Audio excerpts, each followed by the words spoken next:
Eating breakfast in the morning right away when you wake up, that's the most important meal. Is that true though? Eating right before bed guarantees you're going to gain body fat. Is that true? Let's talk about meal timing and what you should be doing to produce results. This is the game of food. This is the game of food. We're helping real people get real results with delicious food. Real food.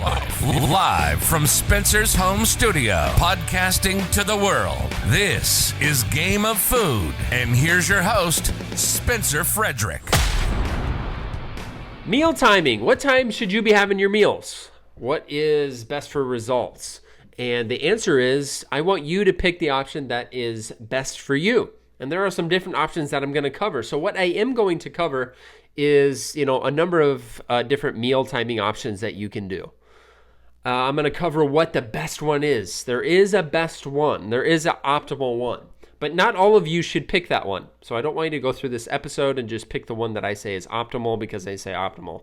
Unless you're capable of doing that. Some of you are. I think some of you aren't. And then I'm going to talk about the one that I do today. So I don't even do the perfect optimal one. I do one that I kind of created. And it goes in different phases. And it might go in different phases for you. So why do we care about meal timing though? Well, a lot of people think that like if you eat at some magic time, you're getting better results. And that's not true. Okay, breakfast does not guarantee great results. Okay, eating a donut at 9 o'clock at night right before bed does not guarantee gaining body fat. No, none of that stuff is true. But I get a lot of questions on meal timing, so it is something that I do want to help you guys with. So one, you can do whatever meal timing that you want to. What are the options though? You can have one meal per day. It's called OMAD. I don't recommend it. I think there are rare humans that can do that long term. But if you are one of those rare humans, then obviously it's an option. Well, what does that look like? It's intermittent fasting. You have one big feast per day. I don't think it's a good way to control your hunger. I think all day you're thinking of this big feast that you're going to have, and I think it gets worse over time. I really do. And that was my experience with OMAD as well. I don't hate it, but I don't think it's very realistic long term. And I kind of think it teaches food binging because when you have so many calories left over for your nighttime feast, because that's when I saved my one meal was for a big supper. And all I was thinking about was like, I can't wait for that meal. And I had so many calories left for the day because I didn't have one crumb of food that I could sneak in treats and it kind of created binging on the stuff I didn't really want to eat. I wanted to eat healthier than what I was eating, but once I turned on my food binge during that OMAD phase, it was hard to shut off. Now, you have another option, which I've done when I've been busier. Or a lot going on or kind of a different phase of my life is 2 meals per day. And I think a lot of people would benefit from this, especially if you have a busy career. So in my phase of life, I think this was not too long ago, 18 months ago or so, or a year ago. No, not quite a year, probably about 18 months ago. I was doing 2 meals per day, which I think is a decent option for a lot of you. And so what does that look like? For me, I would have a meal at like 10 a.m. or 11 a.m. And it was pretty big. It wasn't huge like my one meal per day. And then I would have another big meal right around normal supper time. So about 6. I usually don't eat after 7 o'clock, but 6 or 7 o'clock. And it was a pretty good spread. So I would just wake up and go to job number 1, basically. So I was doing real estate at the time. And then I was also doing this. So I'd come back home and get in my office and work in the afternoon at night on this. And I'm also a dad of 3, a husband. I try to, still be a good dad and husband too. So I felt like I had a lot going on. And because I had so much going on, I really felt like 2 meals per day was a decent way to control hunger and still prioritize a very busy lifestyle. Just waking up early and not done working and being a dad until real late at night. And I felt like it was a good option. It might be a good one for you. What I liked about that was both meals were bigger. I did feel very satisfied. I didn't, when you're sitting down with a decent sized meal, it doesn't feel like dieting. And I was trying to lose weight at the time. I was trying to get leaner. trying to decrease the amount of body fat on my body. And so my meals were bigger. So you might want to consider that one. Now, you also have 3 square meals per day. So you can kind of tell I'm just adding meals. You have 3 square meals plus a snack in between, all the way up to 6 or 7. Now, one thing I did want to say about having 6 or 7 meals per day, this was something that was very popular, I'm going to say about 10 years ago, maybe 15 years ago. A lot of people were like, well, you're not in shape unless you're eating every 2 hours, these tiny little Tupperware meals that you meal prepped. No, you don't get some sort of like secret metabolism boost out of those. It's no different than like eating 3 meals a day. It really isn't, okay? And actually, there's some interesting research that maybe it's better to have bigger meals. But please, I don't want you to think that anymore, that you need to have 6 or 7 tiny meals every 2 hours. There's nothing behind that. But you might like that. Maybe you don't like to eat big. You like to just kind of graze on little stuff. You can't graze all day. It still has to be calculated, but maybe you like that, so that could be an option for you. Now, what is the best option? And then I'm going to talk about the one I'm doing right now, because I'm not doing 2 meals a day anymore. So the optimal option for meal timing is to do this exactly. Let's take the example of 2,000 calories per day. This is an example, so you maybe shouldn't be assigned 2,000 calories a day. So don't think of that. I want you to think of the meal timing. It is 3 meals per day with 2 snacks in between. 3 meals per day with 2 snacks in between. Now, why am I saying that one? Because I think it is the best way to control hunger. Because if I can control hunger, I can get somebody great results. If they are in a calorie deficit, which means they are getting leaner, losing the body fat, but they don't feel hungry, that's the magic right there. That's how you get somebody to go long term. They don't feel like they're on a strict plan. Okay, so taking the 2,000 calorie example, how do you map this out? 500 calorie breakfast, 500 calorie lunch, 500 calorie supper, which leaves 250 snack, ideally between breakfast and lunch, and then another snack in the afternoon, exactly in the middle of your lunch and supper. So spread out evenly with protein at each meal, including protein at each of them. That is the optimal way to do it. Now, some of you are getting excited and like, I'm going to do that tomorrow. I am starting that tomorrow. It won't fit some of your lifestyle. If you're a busy professional, a busy parent, sometimes that's not real at all.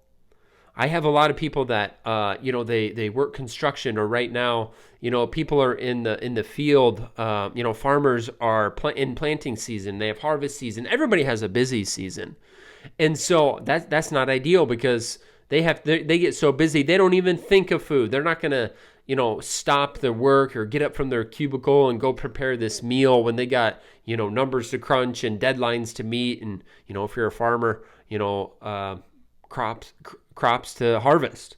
You know what I mean?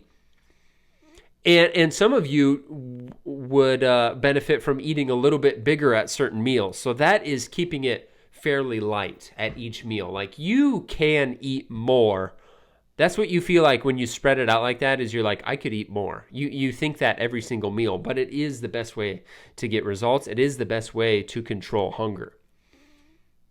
Okay, that's optimal. Now, what am I doing right now? Right now, what I'm doing is a light breakfast. So I do not skip breakfast. I have about 200 to 300 calorie breakfast. And then I don't have anything else. I have 200 or 300 calories, and then I don't have anything else until about noon or 12:30. And I try to shoot for right around 750, 800, 900 calories. Let's call it 750 to 900 calories for lunch, which is kind of a medium lunch for me. And so that leaves me, that's probably what, 900 plus 2. So that's about 11 or 1,200 calories, which leaves me about 1,200 plus calories for nighttime, because I'm right around 2,500 calories per day. And so that's how I map it out. So what am I doing? I'm having a light breakfast because I don't really feel like I need a lot in the morning. I wake up, I get myself ready, I help the kids get ready. Once they're out the door, I get to work, and that's it. And then I don't think of food. I really don't. I get all my big things out of the way in the morning, get my to-dos done, and then at lunchtime, I have a medium meal. This is where I have to, keep myself from eating too much, because then I am a little bit more hungry for lunch. But I like to have this medium lunch because then it kind of fills me up a little bit better, prepares me for my workout a little bit better, because I don't like to feel like I'm like hungry going into the workout. I also don't like to eat right before my workout. So having like a medium lunch is perfect for me. And then what I do at supper time is supper is again like 700 to 900 again. It's about the same size as my lunch, but then I have a good 200, 300, 400, 500 calories, 300 calories for snacks or like a glass of wine or something. And I do usually have a snack like chocolate or a treat or something. And glass of wine is it's not every night, but I have different phases where I might want one every night.